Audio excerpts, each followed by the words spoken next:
నా పేరు రత్నపాపాయి. మేము బండ్లగూడ నుంచి వచ్చాము.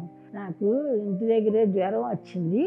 జ్వరం, ఒళ్ళు నొప్పులు వస్తే ఆయాసంగా ఉంటే హాస్పిటల్కి వచ్చాను. డాక్టర్ ఆశీష్ గారిని కలిసాము. డాక్టర్ ఆశీష్జీని కలిసి ఆయనే మాకు ట్రీట్మెంట్ ఇచ్చారు. నేను కాంటినెంటల్ హాస్పిటల్కి ఆశీష్ డాక్టర్ గారిని చూపించుకున్నాను. చూపించుకున్న తర్వాత ఎమర్జెన్సీ వార్డులో పెట్టారు. పెట్టి కొంచెం తగ్గిన తర్వాత ఐపీడీ రూమ్ ఇచ్చారు. అక్కడ అడ్మిట్ చేశారు. అక్కడికి డాక్టర్ గారు 2 టైములు బాగానే వచ్చి ట్రీట్మెంట్ చేశారు. చాలా బాగా చేశారు. సిస్టర్స్ కూడా బాగా మెయింటైన్ చేశారు. బాగా మందులు అవి ఇచ్చారు. బాగా చూశారు. సిస్టర్స్, డాక్టర్స్ అందరూ బాగానే చూసుకున్నారు. నేను బాగానే ఉన్నాను. ఇంటికి వెళ్తున్నాను. Thank you continental hospital.